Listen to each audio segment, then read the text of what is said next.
Welcome back our channel. അപ്പോൾ എല്ലാവർക്കും സുഖമാണോ? നമുക്ക് തമ്പനയിൽ കണ്ടതുപോലെ വളരെ ഈസി ആയിട്ടൊരു നോൺ വെജ് ഉപ്പുമാവ് ഉണ്ടാക്കിയാലോ? വായോ, നമുക്കപ്പോൾ റെസിപ്പിയിലേക്ക് പോകാം. സമയം കളയണ്ട, വളരെ ഈസിയാണ്. അതിലേറെ എന്താ പറയുക, ആരോഗ്യ ഗുണങ്ങളുള്ളതാണ്. വളരെ ഹെൽത്തി ആയിട്ടാണ് ഉണ്ടാക്കുന്നത്, വളരെ സിമ്പിളായിട്ടാണ്. അപ്പോൾ എല്ലാവരും അവസാനം വരെ വീഡിയോ കാണുക, സബ്സ്ക്രൈബ് ലൈക്കൊക്കെ ചെയ്യുക. ഇതുപോലെ ഒരുപാട് വീഡിയോസ് നമ്മളുടെ ചാനലിൽ കിടപ്പുണ്ട്, കാണാത്തവരൊക്കെ കാണുക, സപ്പോർട്ട് ചെയ്യുക. അപ്പോൾ നമുക്ക് വളരെ എളുപ്പത്തിൽ ഉണ്ടാക്കിയല്ലോ. വാ. വെള്ളം ഇത്ര സേമിയ എൻ്റെ കയ്യിൽ ഉണ്ടായിരുന്നുള്ളൂ. അപ്പോൾ വെള്ളം അടുപ്പത്ത് വെച്ചു. അതൊന്ന് തിളച്ച് വരുമ്പോഴേക്ക് സേമിയ അതിലേക്ക് ഇടുക. ഒന്ന് ജസ്റ്റ് ഒന്ന് വേവിച്ചെടുക്കുക. ഒരു ഇച്ചിരി ഉപ്പ് കൂടെ ഇടുക, കാരണം ഉപ്പ് ബാലൻസ് ചെയ്യണമല്ലോ. എന്നിട്ട് അതൊന്ന് അരിച്ച് അതിൽ കുറച്ച് വെള്ളവും കൂടെ ഒഴിച്ച് ഒന്ന് കഴുകണത് പോലെ ജസ്റ്റ് ഒന്ന് വെള്ളമാക്കി എടുക്കുക, അല്ലെങ്കിൽ ഒട്ടിപ്പിടിക്കും കേട്ടോ. എന്നിട്ട് നമുക്ക് ചട്ടി അടുപ്പത്ത് വയ്ക്കാം. അതിലേക്ക് കടുകിട്ടു, വെളിച്ചെണ്ണ ഒഴിച്ചു, പൊട്ടിച്ചു. അതിലേക്ക് ഒരു 5-6 പരിപ്പും കൂടെ ഇട്ടു. ഉള്ളവർക്ക് ഇടാം, ഇല്ലാത്തവർക്ക് സ്കിപ്പ് ചെയ്യാം. പരിപ്പിട്ട് കഴിഞ്ഞാൽ നല്ലൊരു ടേസ്റ്റാണ്. അത് കടിക്കുമ്പോൾ ഉപ്പുമാവ് കഴിക്കുമ്പോൾ നല്ലൊരു ക്രഞ്ചിനെസ്സാണ്. പിന്നെ ഞാനിട്ടത് ഒന്ന് എള്ളാണ്. അത് എള്ള് ഞാൻ ഇച്ചിരി ആരോഗ്യമായിട്ട് സാധനങ്ങൾ ഉണ്ടാക്കുന്നതുകൊണ്ടാണ് എള്ള് യൂസ് ചെയ്തത്. ഒരുപാട് കാൽസ്യം ഉണ്ട്, അതുകൊണ്ട് ഒരുപാട് ബെനിഫിറ്റ്സ് ഉള്ളതാണ് എള്ള്. അപ്പം ഇതിഷ്ടമുള്ളവരൊക്കെ അതും കൂടെ ആഡ് ചെയ്യുക കേട്ടോ. അപ്പം നമ്മുടെ ആരോഗ്യം, പല്ലിനും എല്ലിനും ഒക്കെ വളരെ ഗുണമുള്ള സാധനമാണ് എള്ള്. അപ്പോൾ എല്ലാവരും എള്ള് ഉണ്ടെങ്കിൽ അത് യൂസ് ചെയ്യുക. എന്നിട്ട് എന്താ പറയുക, നമ്മുടെ ക്യാരറ്റും സവാളയും പച്ചമുളകും ഒക്കെ ഒന്ന് വഴറ്റിയെടുക്കുക. കരിവേപ്പില എല്ലാം കൂടി ഇട്ടൊന്ന് വഴറ്റിയെടുക്കുക. ഒരു ഇച്ചിരി ഉപ്പും കൂടെ ഇടുക.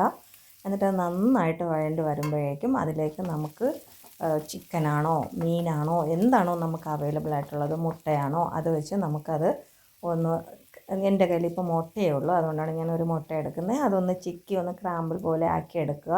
വേറെ ഒരുപാട് ഭാരിച്ച പണിയൊന്നുമില്ല. വളരെ ഈസി ആയിട്ട് വളരെ ടേസ്റ്റായിട്ട് ഉണ്ടാക്കാൻ പറ്റുന്നതാണ്. എനിക്ക് ഭയങ്കര ഇഷ്ടമാണ്. എനിക്ക് തിന്നാൻ കൊതി മൂക്കുമ്പോഴൊക്കെ ഞാൻ ഉണ്ടാക്കി കഴിക്കും കേട്ടോ.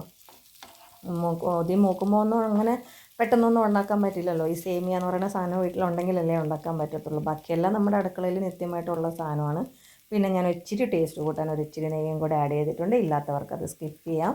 എന്നിട്ട് നമ്മൾ അതിലേക്ക് നമ്മുടെ വേവിച്ച് വെച്ചിരിക്കുന്ന സേമിയ ആഡ് ചെയ്യുക, മിക്സ് ചെയ്ത് എടുക്കുക. അത്രയേ ഉള്ളൂ, വേറെ ഒരു പരിപാടി ഇതിലില്ല. ഇത്രയേ ഉള്ളൂ. വളരെ സിമ്പിളായിട്ടുള്ള ഒരുപാട് വീഡിയോ നമ്മുടെ ചാനൽ കിടപ്പുണ്ട്, കാണാത്തവരൊക്കെ കാണുക, സപ്പോർട്ട് ചെയ്യുക. അപ്പോൾ എല്ലാവരും ഹെൽത്തി ആയിട്ട് ഭക്ഷണങ്ങളൊക്കെ ഉണ്ടാക്കി കഴിക്കാൻ നോക്കുക. മാക്സിമം നമ്മുടെ വീട്ടിലെ ഭക്ഷണം കഴിക്കാൻ നോക്കുക. കാരണം അറിയാമല്ലോ, ഇപ്പോൾ ഫുഡ് പോയ്സണും മറ്റുമൊക്കെയാണ്, ഒരുപാട് കാര്യങ്ങൾ അറിയുന്നുണ്ട്. അതുകൊണ്ട് മാക്സിമം ഞങ്ങളിപ്പോൾ പുറത്ത് പോയി ഫുഡ് കഴിക്കണമൊക്കെ കുറച്ചിട്ടുണ്ട്. അപ്പോൾ നമ്മൾ ഇച്ചിരി ആരോഗ്യമായിട്ടിരിക്കാൻ ശ്രമിക്കുക. അതെ, ഉപ്പുമാവ് റെഡി ആയിട്ടുണ്ട്. അതോടൊപ്പം തന്നെ ഞാൻ ചായ വെച്ചിട്ടുണ്ട്, അടുപ്പത്ത് ചായ വെച്ചിട്ടുണ്ട്. അറിയാമല്ലോ ഞാൻ എന്ത് ചായയാണ് ഉണ്ടാക്കുന്നത്. ചായ പാൽ തിളച്ച് വരാറായപ്പോൾ ചായപ്പൊടി ഇട്ടു. അതിലേക്ക് ഇച്ചിരി ഏലക്കപ്പൊടി ഇട്ടു. ഏലക്കയൊക്കെ ഞാൻ വറുത്ത് പൊടിച്ചാണ് വെച്ചിട്ടുള്ളത്. അതുപോലെ തന്നെ ചുക്കും നമ്മുടെ ഗ്രാമ്പുമാണ് പൊടിച്ച് വെച്ചിരിക്കുന്നത്. കുറച്ച് ആരോഗ്യ ഗുണങ്ങളുള്ള കാര്യമാണ് ഈ ഗ്രാമ്പുമൊക്കെ. ഒന്ന് ഗൂഗിൾ ചെയ്ത് നോക്കിയാൽ അറിയാൻ പറ്റും. അതുകൊണ്ട് ഞാൻ ഇങ്ങനെയുള്ള ഐറ്റംസൊക്കെ ഞാൻ പൊടിച്ച് വീട്ടിൽ വെച്ചിട്ടുണ്ട്. പിന്നെ പ്ലാസ്റ്റിക് മാക്സിമം നമ്മൾ അവോയ്ഡ് ചെയ്യാൻ ശ്രമിക്കുക. ഞാൻ കൂടുതലും സ്റ്റീലും കണ്ണാടി ഇതൊക്കെയാണ് യൂസ് ചെയ്യുന്നത്. പ്ലാസ്റ്റിക് മാക്സിമം ഞാൻ ഒഴിവാക്കാറാണ് പതിവ്. അപ്പോൾ ഇതേ ചായ റെഡിയായി, ഉപ്പുമാവ് റെഡിയായി. എല്ലാവർക്കും ഇതുണ്ടാക്കി കഴിക്കണം, അഭിപ്രായങ്ങൾ പറയണം. എന്തെങ്കിലും തെറ്റുണ്ടെങ്കിൽ